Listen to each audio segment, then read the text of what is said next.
Bicycle ভিতরে 15টি এরকম আছে। এগুলো তো পর্যাপ্ত না। এগুলো কি পর্যাপ্ত? অবশ্যই পর্যাপ্ত না, অনেক বেশি দেওয়া যেত। সেই অনেক বেশি দেওয়া যেত, অনেক ডিমান্ড আছে। আবার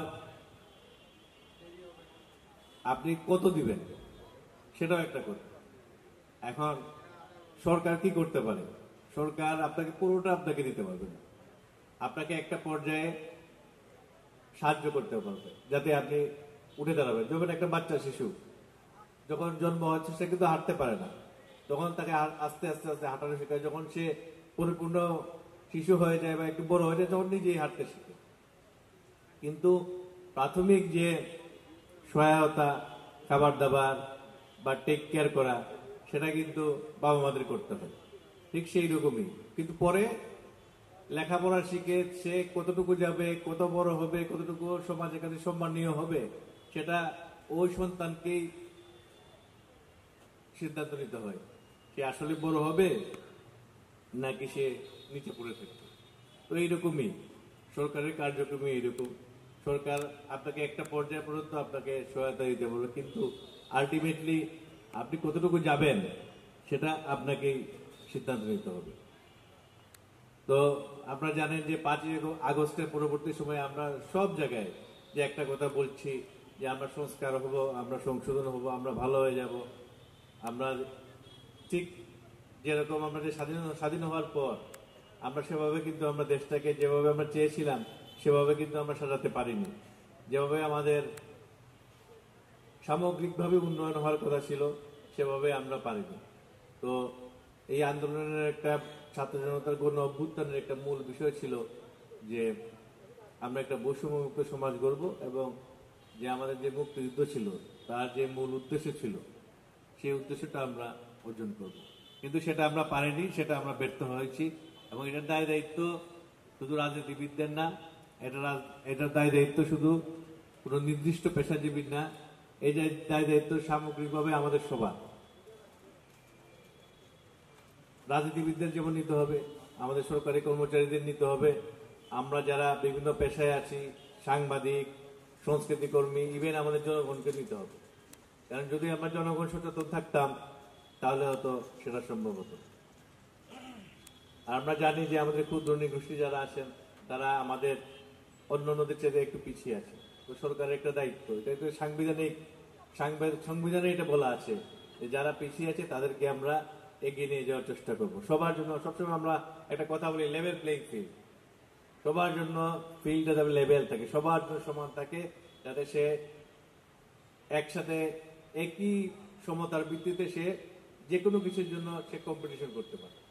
যেমন একটা স্কুলে ভর্তি হওয়া, একটা কলেজে ভর্তি হওয়া, একটা বিশ্ববিদ্যালয়ে ভর্তি হওয়া, একটা খেলা পার্টিসিপেট করা, সব হচ্ছে একটা প্রতিযোগিতা। তারপরে একটা চাকরি, একটা প্রতিযোগিতা। সেই প্রতিযোগিতায় যাতে সবার সমান সুযোগ থাকে, সবাই যাতে সমান ব্যাকগ্রাউন্ড থেকে উঠতে পারে, সেটাই আমরা চাই। তো সেই লেভেল প্লেইং ফিল্ডটা নিশ্চিত করা হচ্ছে সরকারের দায়িত্ব। তারই অংশ হচ্ছে ছোট ছোট যে কাজ, সেই কাজগুলো করে থাকে সরকার। তো আমি অনুরোধ করব, যে উদ্দেশ্যে আমার আগে যিনি বক্তা আমাদের প্রতিনিধি, উনি খুব সুন্দর বলে গিয়েছেন যে আমরা হয়তো নিয়ে যাই, তারপর হয়তো যে শিক্ষারা আরো উপরের লেভেলে গিয়ে তারা ঝরে পড়বে। তো আমি অনুরোধ করবো যারা আছেন তারা যে সহায়তাগুলো দেওয়া হচ্ছে সেই সহায়তার প্রতি পূর্ণ মর্যাদা দিয়ে সেই সহায়তাকে পূর্ণ ব্যবহার করে যাতে তারা উপরে উঠে যান, সেই কামনাটাই আমরা করব। আর যেটা আমি অনুরোধ করব যে আমরা সবাই কিন্তু একটা দেশের নাগরিক, আমরা কিন্তু কেউ আলাদা আলাদা কেউ কিচ্ছু না। আমরা সবাই চাই সবার উন্নতি। আমরা যখন উন্নত হব সবাইকে একসাথে নিয়ে উন্নত হব। কেউ যদি পিছিয়ে পড়া থাকে আর একটা সমাজের একটা ক্ষুদ্র অংশ যদি অনেক বড় হয়ে যায় তাহলে সেটা কিন্তু সামগ্রিক উন্নয়ন হলো না। যখন আমরা সবাইকে নিয়ে উন্নত হতে পারবো তখন দেখবেন সেই উন্নয়নটা ভালো লাগবে এবং নিজের কাছে একটা পরিতৃপ্তি আসবে।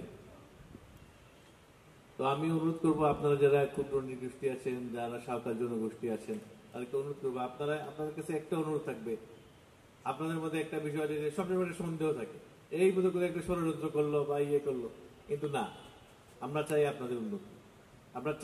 আমরা চাই আপনারা আমাদের কাতারে আসেন, আপনারা উন্নত হন।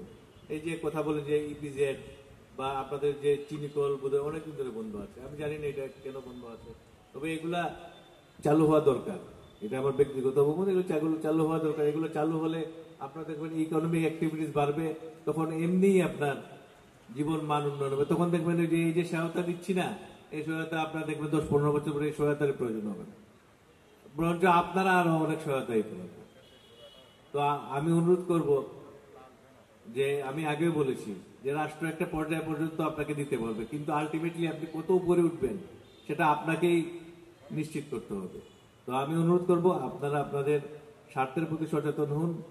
আপনারা নিজেদের কল্যাণ, নিজেদের কোনটা কল্যাণ সেটা আপনারা সচেতন ভাবে সেই বিষয়ে সচেতন হন এবং সচেতনভাবে সিদ্ধান্ত নিন। কারো কোনো পুরো কথায় আপনারা বিশ্বাস করবেন না। আর যেহেতু আমরা সরকারি কর্মকর্তা আছি, কর্মচারী, আপনারা আমাদেরকে বিশ্বাস করতে হবে। আমাদের কিন্তু এখানে কোনো স্বার্থ নাই। আমি আজকে আছি এখানে, কালকে আমার বদলি হয়ে যাবে, আমি কালকে চলে যাবো আরেক জায়গায়।